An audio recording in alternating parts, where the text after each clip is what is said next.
جنت جس ماں کے تلوے کے نیچے ہے اس ماں کی اپنی جنت کہا. کیا بات ہے. اس پر غور کیا کبھی؟ کیا تمہاری جنت تمہارے ماں کے تلوے کے نیچے ہے. بھئی ہماری جنت تمہاری ماں کے تلوے کے نیچے نہیں ہے. ہماری جنت ہماری ماں کے تلوے کے نیچے ہے. تو سب کی اپنی جنت اپنی اپنی ماں کے تلوے کے نیچے ہے. لیکن اس ماں کی جنت کہاں؟ کیا بات ہے. واہ. اس ماں کی جنت کہاں ہے؟ تو سنو ماں کا پچھ لے کر کے باپ پر اٹیک کرنے والوں، جسے تم ماں کہتے ہو، جس کے تلوے کے نیچے اپنی جنت تلاش کرتے ہو، اس تمہاری ماں کی جنت تمہارے باپ کی مسکراہٹ میں چھپی ہوئی ہے، اسی کی رضا اور خوشنودی میں چھپی ہوئی ہے. اگر وہ ناراض رہا تو جہاں تیری جنت ہے وہ خود جہنم چلی جائے گی، پھر کوئی فائدہ ہونے والا نہیں ہے.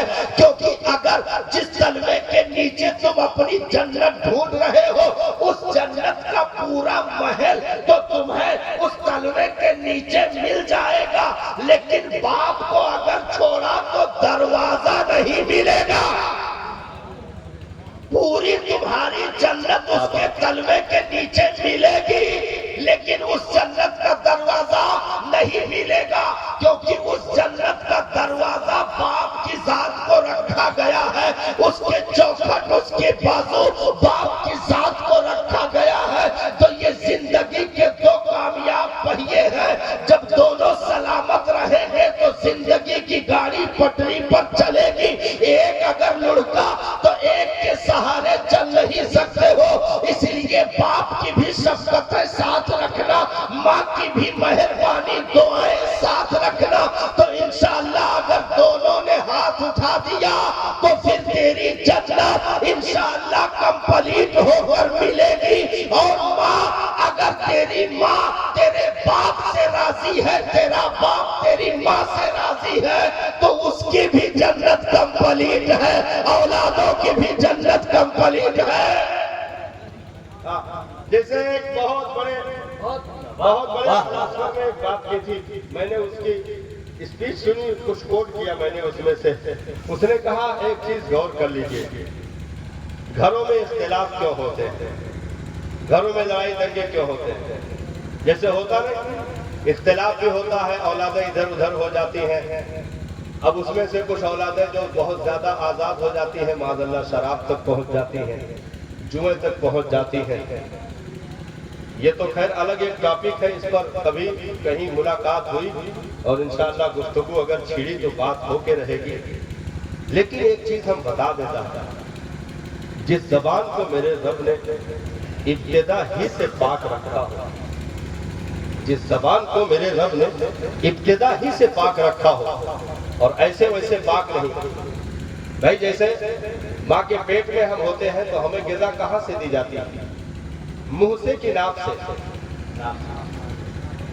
اب ہمارے ادھر لکھنؤ طرف تو ناف سے دیا جاتا ہے، تو ارے کیا کہا یہ سسٹم ماں جوج گئے سے بولی نہیں پاؤ گا، سوچا تھا کہاں دیا جاتا ہے. بھائی سب کے ناف سے ہے، پوری دنیا کے یکے قانون،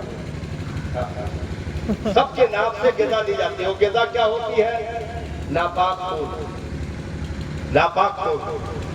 میں نے کہا میرے مالک جب منہ سے ہی کھلانا پلانا تھا پوری زندگی، تو یہ 9 مہینے کے لیے منہ کا راستہ بند کیوں کروا دیا؟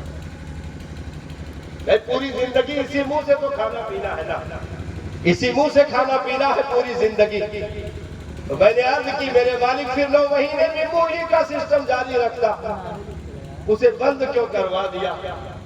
تو صاحب جواب ملا، نادار خون ناپاک ہے، میں نے ناف سے وہ غذا دے دی تاکہ تیرا منہ ماں کے پیٹ میں بھی گندا نہ ہونے پائے، پاک رہے، صاف رہے، ستھرا رہے. واہ. ناف کے ذریعے سے وہ غذا جو ناپاک کی ناف سے دے دی تاکہ زبان بھی پاک رہے، اس کا دہن بھی پاک رہے. اور جب وہ پیدا ہوا پھر ناپاک خون کو غذا ہی میں رکھنا ہے، ناپاک خون ہی غذا میں رکھنا ہے. لیکن اب اگر ناپ سے غذا دی جائے گی تو پھر لوگ زحمت میں آ جائیں گے، وہ کام پورا نہیں ہو پائے گا، کر نہیں پائیں گے، کیونکہ وہ قدرت کی شان تھی جس نے دے دیا۔ انسانوں کے بس کی بات نہیں ہے کہ ناپ سے غذا دے کر پرورش کر لے جائے گا۔ تو کہا وہ راستہ بند کر دو۔ میں نے کہا جو خون ناپاک تھا، جس کے ناپاکی کا حکم وہ تو باہر بھی مل